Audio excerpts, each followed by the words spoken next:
Hello, everyone out there in YouTube land. Welcome back to Diego Knows. I, of course, am Diego. And today we're going to continue to talk about breakfast at Tiffany's. That's right, breakfast at Tiffany's. That lovely, lovely, classical, sophisticated, debutante piece of shit fucking movie from 1961. Yeah, I said it's a piece of shit. Okay, that's what it is. You ask any straight guys actually sat through the whole fucking thing and watched it and analyzed it like I did, they'll tell you it's a fucking piece of shit rom-com from fucking lollipop land. It doesn't take place in this fucking universe. It belongs on the fucking sci-fi channel. But apparently you women like it a lot. I get it, Audrey Hepburn, that's your icon. Oh, you just want to be just like Audrey Hepburn. Oh, the New York socialite wannabe, goes to all the parties, knows all the right people, that whole fucking Sex and the City bullshit. That's exactly what it is. Okay, this is the prototype for Sex and the City. Okay, so basically you've got this whore, Holly Galati, who in the book she was 18 to 20. In the movie she's 31. The little bit of a difference, all right? A little bit of a difference, all right? It would be more believable if she was actually 18 or 19 years old, because it would explain how stupid she is. She has no real life experiences. It would also explain why she's so immature, so into the clothes, but not into paying her rent. Okay, she's she has no furniture. She barely eats anything. All she does is talks about is fucking guys that she knows and how much money they make, and inviting people to parties, and getting rich guys to pay for shit for her. But she doesn't think about like an education or her rent or where she's going to be living next year or any shit like that. She doesn't even have any fucking furniture really in her fucking apartment. And she keeps her phone in the goddamn suitcase that she keeps closed all the time. So she's really kind of scatterbrained, but her fashion is on point. She knows all the right people. The right people come to all of her parties. She knows casting agents. She knows millionaires, trillionaires. She knows everybody. She knows authors. She knows all these famous people, just like Truman Capote did in real life. He knew all these famous, rich New York socialites, and Europeans. He was the life of the party. He went to all the parties when he was alive. Okay, and Holly Galati's like that. Okay, she just knows everybody. Like I said, very fucking Sex and the City, very elitist, very classist, a very Upper West Side Manhattan, New York, that whole vibe. It's one of the reasons I can't stand New York is because of that. The people that live there just are so fucking disgusting. I'm from Chicago myself, so I understand big city people, how they can be pretty hard, but Chicago's kind of, it used to be. It's kind of a mix between New York, and fucking LA. New York, which is just fucking, I'm better than you, and LA, which is just so fucking fake. Everyone over there is fucking trying to get an acting job, and it's all about like, what can you do for me? Who do I gotta fuck? Basically in LA, and same thing in New York too. So it's like, what the fuck? I gotta get away from people like that. You don't want to be around people like that. People like that are toxic. They're toxic, especially when they start, God forbid they lose their money, or they start losing their looks. Okay, then you get the fuck out of the way, all right? Because they ain't going down alone, all right? That's basically what it's like over there. Okay, I know I'm from a big city, I understand. Okay, but anyway, we're talking about breakfast activities. Okay, Audrey Hepburn's movie that she did. She was 31 when she filmed the movie. Big difference from being 18, 19, 20 years old like she was in the book. Also in the book. Truman Capote wrote the book. He put himself, basically, it's him. He put himself in the fucking book. Okay, he's a writer. Okay, he's gay. Okay, his birthday's September 30th. All this shit lines up with Truman Capote. He thought about Marilyn Monroe when he wrote this book. Marilyn Monroe was like 30 years old when he wrote this book, so even that doesn't really make sense, but there was a lot of similarities. I think that maybe when he wrote the book, Breakfast at Tiffany's, it's really just a short story. When he wrote it, I don't think he was thinking about Marilyn. I think he was thinking about some other people that he knew that were closer to that age, whatever, okay? But I think when they decided to make a movie out of his short story, then he was like, it's gotta be Marilyn. It's got to be Marilyn. Marilyn's the only person I can think of that can play this role correctly. Even though Marilyn at the time would have been, when the book came out, she was like 30, but when the movie came out, she was like 34. She was like right around the corner from fucking dying. Okay, she was going to overdose within a year after this movie came out. Okay, so when this movie came out, she was so fucking high on drugs. She didn't know where the fuck she was going. She was being sued by 20th Century Fox. The Rat Pack, they were done fucking her. They all took turns fucking her. They were all done with her. Okay, she was so high on fucking drugs. She didn't know what the fuck she was doing and drunk all the fucking time. People were taking advantage of her, So like she didn't know what the fuck was going. Basically, think Lindsay Lohan, think fucking Britney Spears, 2000. Okay, back when she fucking shaved her head and smashed the fucking car of that fucking photographer. Yeah, think that. That's where Marilyn was in her life at that time. Okay, so she was like right about to go fall. In fact, I hate to say this, but if Marilyn had actually survived, if she hadn't died when she did, she would have been a classic case of fucking the downward spiral of a famous actor, a woman who had been to the top of the mountain and then just watch her descent into obscurity. Yeah, I'm talking like Shelley Duvall obscurity. That would have happened to her if she hadn't passed away when she did. Okay, so in a lot of ways, her death actually solidified her because she will always be like 30 years old now in the minds of anyone that ever thinks about her. You know, so yeah, you know, immortality comes in different forms. All right, she got to stay young and beautiful forever. Anyway, but we're not talking about Marilyn. We're talking about Breakfast at Tiffany's. Okay. So I'm Diego, and what I do is I give you a straight man's point of view. So I'm going to talk to you the way I would talk to any person, any normal person. Okay, I don't sugarcoat anything here. I'm going to tell you the honest God truth. I'll give you a straight man's point. It's exactly what it means. Okay, so if you're easily offended, if you're easily triggered, get the fuck out of here right now. I do not censor myself. I'm going to give you a straight up fucking dose of truth with no lube. No lube. The real question you have to ask yourself is, can you handle it? Can you handle the truth? 'Cause I don't think you can. I don't think that you are capable of it. I give it to you. You can't handle it. You can't. All right. So I'm going to destroy this fucking movie because it needs to be destroyed. I'm so say every time you watch any fucking documentary on this movie, everyone's praising it, how fucking great it is. It's like, oh, well, it's a classic, and it's not a horrible movie. I've seen worse than this. Okay, there's definitely some good things in here. I'm not saying the whole movie is shit. Okay, it's got two really good things going for it. It's got Audrey Hepburn. She carries the whole fucking movie on her shoulders. Okay, if there's no Audrey Hepburn in this movie, there is no reason to watch this movie. Okay, she is the only thing that's decent in this movie is her acting. Okay, she steals every scene she's in. She holds the screen. She holds the camera. Okay, like you can't keep your eyes off of her. Okay, she's there in almost every fucking scene. Okay, so she pretty much carries the entire movie on her shoulders. Okay, the rest of the actors in this movie fucking suck, with a few exceptions. Okay, the actor, I mean, it's her and the cat. Those are the two best actors. I would say Martin Balsam does a good job, but he's got maybe what 4 minutes of screen time. You know, so other than that, everyone else in this movie fucking sucks. I mean, one of the love interests, Rusty Trawler, doesn't even say a fucking thing. The Drew Carey look like he doesn't even have any fucking lines in this movie. He says nothing in the entire fucking movie, and that's the guy that Holly wants to fucking marry. Get the fuck out of here. You know, the Jose, the Brazilian guy, the Brazilian millionaire, he fucking doesn't do shit. He says a couple things. He's a fucking pussy. You know, even George Papard. Okay, fucking. It's hard for me to understand that he was in this movie because I know George Papard from the A-Team. Okay, now for those of you guys out there that are watching this, okay, that are around my age, middle age, you know what the fucking A-Team is, okay? It was a show on NBC, it's a very popular show.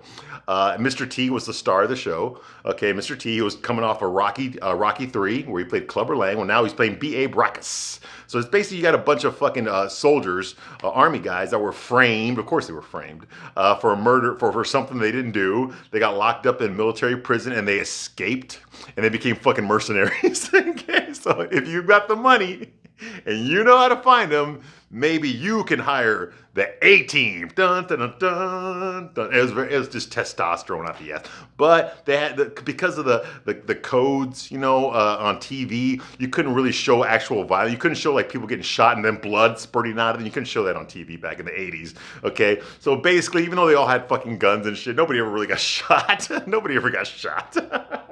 It was like a life size, like a real life version of G.I. Joe. Okay, nobody ever got shot. You can't do that. Lots of little boys are watching this show. You can't have people actually getting blown away, you know, on a TV show. So there'd be explosions, but nobody ever got hurt. If somebody died, it was off screen. You didn't see it happen. You know, only the bad guys got killed. You know, but you don't see them die. You know, that kind of bullshit. You know, they get wounded, they don't die. You know, like you know, and not violently. They get shot. They're like, ugh. But there's no blood or nothing, you know. It's like those old black and white war movies where when, you know, when they show World War II and people are getting shot, it's just like, ugh, ugh. And then you watch some shit like Private Ryan, when someone gets shot, their fucking arm blows off, you know. So it's a big fucking difference, okay. That's what the A-Team was, okay. It was mostly for kids, although some adults watched it. You know, I was a kid, so I was the perfect target demographic, okay. And George Papard, who in this movie plays Paul Varjak, a character that was invented for this movie. In the book, it was Truman Capote, but he didn't give the character a name. Okay, but he was not. He did not look like George Papard. Okay, and he sure as fuck wasn't straight. Okay, like George Papard is in this movie. Okay, there was no Paul Varjak in the fucking book. All right, but anyway, he plays a love interest here. He's a fucking a male gigolo. Yeah, he slings his schlong. You know, he charges for every fucking inch that she can feel. You know what? Yeah, that's him. That's him in this movie. All right. Yeah, very very progressive. I know, right? And well, she's the same thing. She's a fucking prostitute herself. She uses men, rich men, to buy her things. That's what she lives off. She lives off of fucking rich men. She ain't got a fucking job. She got no fucking job, all right? But anyway, she's got dreams, though. She's got a lot of fucking dreams. She's singing Moon River and crying about her life and wishing that her life was better. Well, your life ain't that fucking bad, okay? I mean, if she were to sell those clothes that she's wearing, I'm sure she could fucking get some decent furniture in that place, okay? She could put a lot of money away in the bank if she just sold all those fucking clothes. Because the outfits she's wearing cost more than her entire fucking apartment. Okay, I don't know shit about fashion, especially not from the early 60s, but just the care, the costume designing, you know, I mean, the apartment is a shithole. Everything in there is a shithole. The furniture is secondhand, okay? She's got nothing really of value in her apartment, okay? Whereas opposed to Paul's apartment, it's got all this expensive, she's got statues in there, he's got bead curtains, he's got fucking designer sheets, he's got designer pajamas, he wears fucking designer suits, he's got everything because he's got a sugar mama that paid for it all. But whereas Holly has none of that fucking shit except her clothes. Her clothes are fucking super expensive. They look expensive, okay? They're definitely the highlight of the fucking movie. She wears a goddamn satellite dish on her fucking head, and her sunglasses, and the earrings that fucking blind you when you look at them, the glare. It's like, oh God, you know? Yeah, that's what she's got. So if she were to sell some of that shit, like I said, very Sex and the City. If she were to sell some of that shit, she'll probably be a lot better off than she is right now, okay? So yeah, basically, George Papard, he was the leader of the A-Team, was Hannibal Smith. I love when a plan comes together. You know, he's got this fucking cigar that's surgically attacked to his mouth right there. You know, he was the leader of the A-Team, also with Dirk Benedict played the Face, you know, some other asshole played Mad Dog Murdoch. You know, the crazy one. Okay, so it's a good show. It's a good show, man. It's testosterone. And he was just the older man, the leader. He planned out everything. He told everybody what to do. And he was a hard ass, you know, but he was a good guy, but he's a hard ass. Okay, not like he is here. Here he's a fucking pussy. I'm sorry. He's a pretty boy pussy. A pussy. Okay, he's more of a pussy than fucking Holly Golightly is. And she sells her pussy. Yeah. He's got no backbone. He's so fucking in love with her. We don't know why he's in love with her other than she's quirky. You know, but fucking big fucking deal. You know, yeah, she's pretty. Yeah, but I mean, there's girls that are a lot prettier than her. But you know, why isn't he falling in love with them? What's so special about this one? You know, he's got a fucking sugar mama. He should be playing the field. You know, his sugar mama, as long as he takes care of her when she comes over to get some deep digging, you know, for him to lay the pipe and then she leaves the money on the counter. As long as he shows up for that, he should be out there dating lots of women. He's not. He's totally got one-itis on this one fucking girl who's a fucking scatterbrain. She's a scatterbrain. He already knows her whole story, okay? She lied to him about where she's from and shit. He had to find out from her husband that she married when she was 12, that she's actually white trash from Tulip, Texas, okay? You know, which isn't her fault, but, you know, she didn't tell him that, okay? Obviously, she was embarrassed, but he's already in love with a girl. He don't know shit about her. Like, what the fuck? You know, he knows that she uses men for money. He also knows that he doesn't have any money. All the money he has comes from his sugar mama. So he's sweating her. He's crying about her. He's hoping and wishing that she'll love him. Oh God, please, I'll do whatever you say. Just love me. That's not the way a fucking good-looking male gigolo acts. And if he does, it wouldn't be for a girl that looked like fucking Holly Golightly. I'm sorry, man. I'm sorry. It would be for a much better-looking 23-year-old girl. But you ain't gonna see that in this movie. Because that would take the focus off of Holly. You can't do that. It's a chick flick. It's got to be all about her. You see what I mean? Which is fine, but don't give us don't expect me to believe this guy's going to fucking fall in love with her unless you give him some fucking character development. He's got none. He can't fucking act worth the shit in this movie. He belongs in the fucking A-Team. He can do that. But playing this fucking, this simp guy, this male gigolo, who's a simp, go fucking figure. Who the fuck wrote this shit? Rod Serling? Is this an episode of The Twilight Zone? What the fuck? Anyway, yeah, and he's following her around. It's just disgusting. It's just fucking disgusting. It's completely unbelievable. Completely unbelievable, okay? He gets paid for fucking women, for Christ's sake. And he's going to sweat Holly Golightly. Get the fuck out of here. Anyway.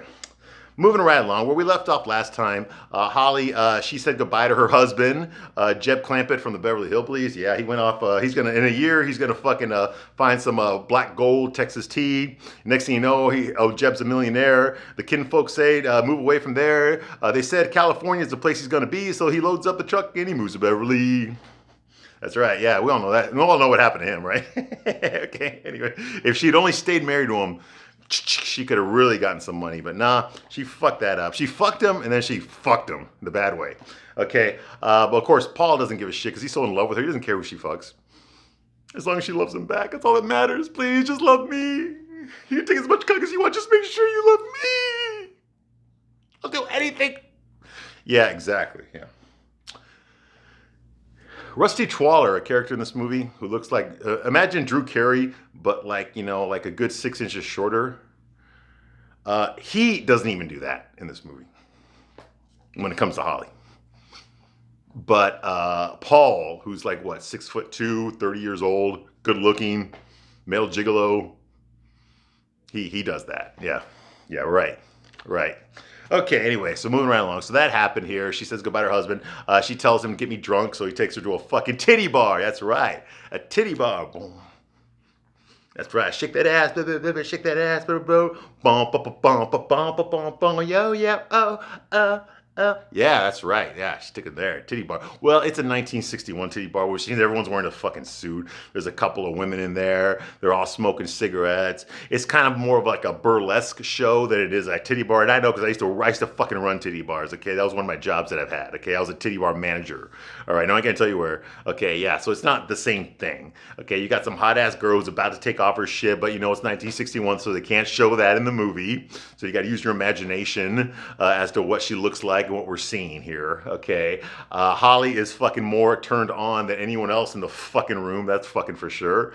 Go figure, right? So she's comfortable around strippers. She's looking at this girl. He's like not paying attention. Paul's not paying attention to the stripper at all, despite the fact that he's sitting right up front in front of the stage and that she's naked right in front of him. He's looking at Holly, basically. Smoking a cigarette. He's like bored.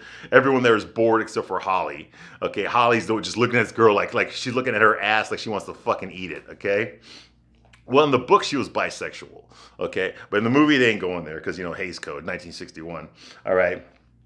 But then again, Paul was fucking gay in the fucking book, so go figure. Okay. So he takes her to the titty bar, and she says, and she tells Paul, she says, if I had her money, I'd be richer than she is. And Paul's like, what does that mean? If you had her money, you'd be richer than she is? Because I got my candy store. What's the candy store? It says, Sally Tomato. That's my candy store. I'm never letting go of that. And what she means by that is she gets paid $100 every week to go visit a convict at Sing Sing. His name is Salvador Tomato, Sally Tomato. He's a mafia boss, okay? But obviously he's incarcerated right now, so he uses Holly as a go-between to pass along orders to his gang. Okay, and she's too fucking stupid to realize it, which is why I tell you, if she was 18 or 19 like she was in the book, it would make more sense. She has no life experience. She doesn't realize that she's being used this way. But she's fucking 31 in this movie. She should obviously know exactly why she's going over there. He ain't talking to her because he wants to hear about her week. Okay, he's there to pass along information. Her job is to fucking pass his orders to his lieutenants outside of prison. Okay, that's her job, and she's too stupid to realize. I mean, Paul figured that out right away when he went to go visit her, and the fucker let him sit there while he was talking to Holly. Like, what the fuck? This is not believable, okay? But yeah, so she feels that because she's got security in the form of Sally, okay, then she's gonna get her $100 a week no matter what. So, and then every time, she goes to the bathroom, whatever date took her out pays her $50. Okay, so she's like, if I had her money, if I made the money of a stripper, okay, I would still have more money than her because I'm gonna keep visiting Sally. Ain't nothing gonna stop that from happening. I like him, he's my friend. Yeah, all that kind of bullshit. She doesn't realize she's being used. Okay. So yeah, so that's going on here. She gets really drunk. Okay. And he has to take her out of there. Okay. She's way too fucking shit-faced. Okay. She's too drunk. She gets drunk on the way home. Okay. So anyway, she's rambling. When they get back to the apartment, she's rambling about how every guy that takes her out expects her to fuck him. I mean, she doesn't say in those words, obviously, like I said, it's 1961, but that's what she means. She's getting upset that every time guys take her out, they always expect to have sex. Well, they're going to blow a lot of money on you, yeah. So she doesn't always have sex with the guys unless she feels like it. If she feels like it, she'll fuck the guy. Okay, but if she doesn't feel like it, she'll just take their money and fucking leave them. Okay, which pisses them off. Okay, well, that's what she did in the book, too. But in the book, she tells the narrator, she's only had sex with 11 guys. But you gotta remember, she's 18 years old, okay? And the book takes place in 1943. And she's fucking 18 years old. And she says, I've only had sex with 11 guys. It's not a lot. Okay, and I'm not counting all the guys I had before I was 13. Wow. Wow. Yeah, you probably don't want to put that in there.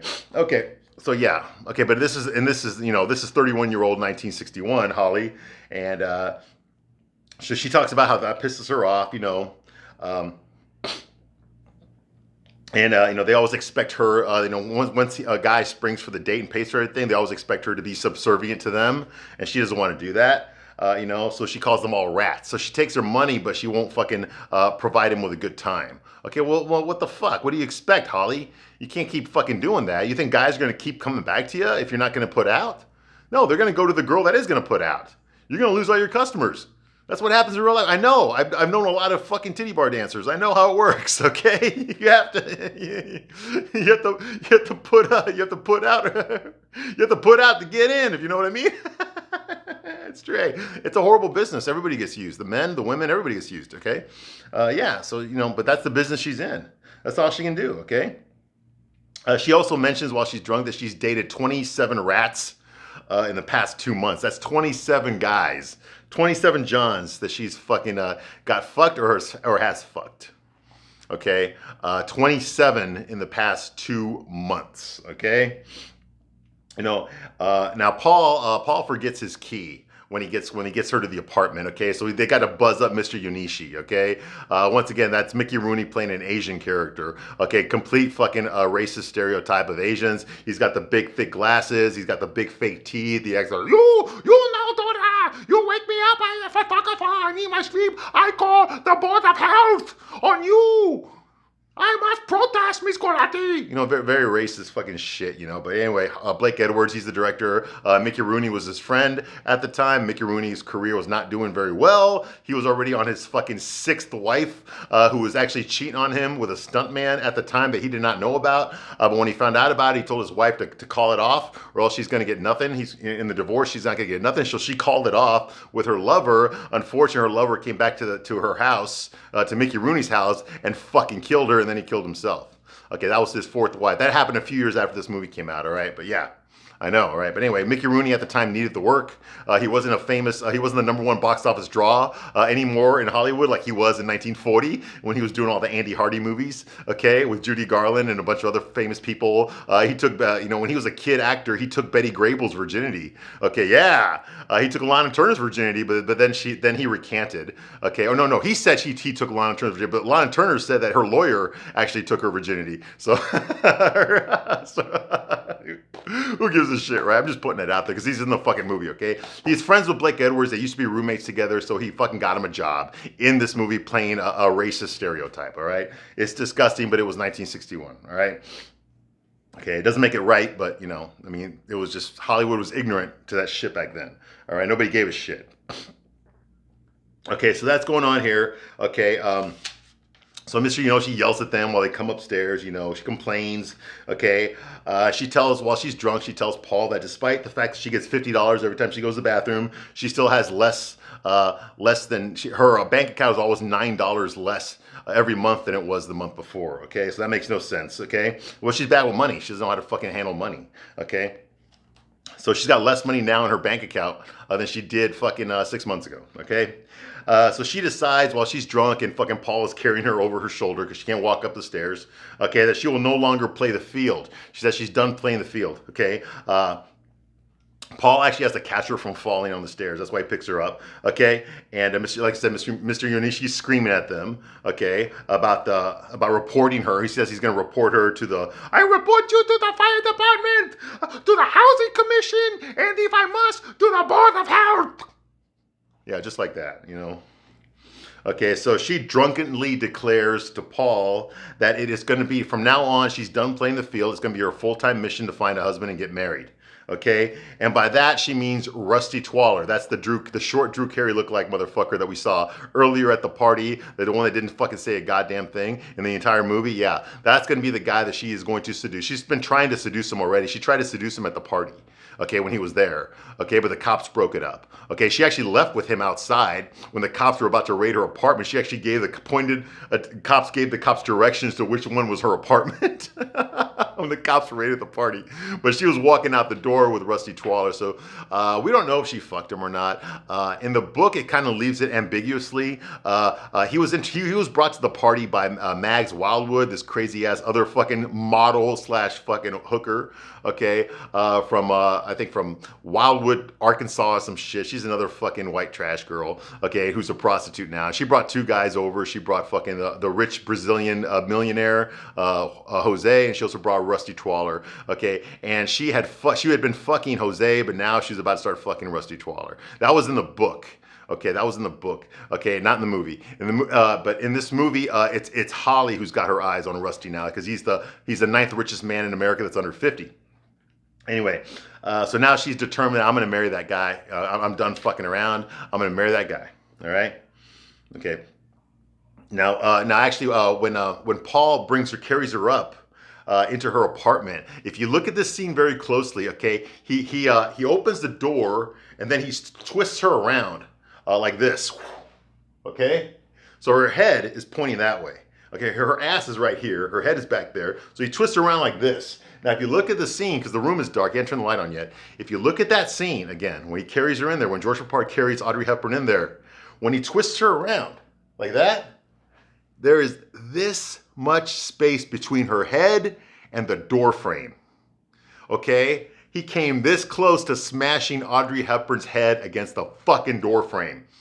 I am surprised Blake Edwards did not say cut. What the fuck, dude? You want to fucking you want to kill my fucking star of my movie? What the fuck?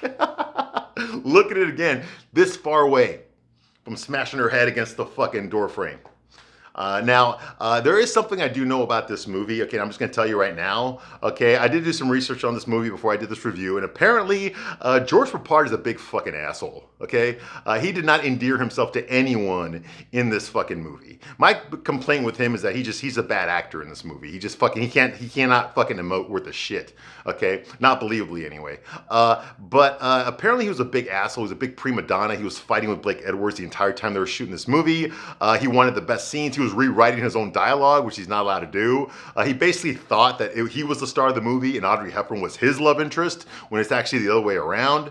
Okay, he was a big asshole. Now, the actress Patricia something that plays his sugar mama, they had worked together before in another movie. Okay, earlier, back when George Papard was just starting out. And back then, he was actually a nice guy. He was fresh. He was young. He was new to the industry. He did whatever a director or producer or fucking anybody told him to do, he did it. He did not complain. But it had been a few years since then. Okay, and now he shows up and they're working together again in this movie. And she even pointed out that this guy used to be my friend. He's a fucking asshole now. He's a big fucking asshole. Okay, and that's probably the reason that he didn't do very many movies after this. Okay, even though this movie put him on the map, you know, it took him several decades before his career came back, and it came back in the 80s with the A-Team. Okay, and that was a good fucking 20 years later before the A-Team came out. Okay, so he did not endear himself to anyone in this movie. The directors did not want to work with him again. He's just a big prima donna, big fucking asshole. Audrey did not want to work with him again. So my best guess is that they were arguing, they were fighting with each other in the movie, and this was his way of letting her know that I'm gonna fuck you up if you keep being a bitch to me on set. I think that's what happened, because don't forget, Audrey Hepburn was a prima donna as well.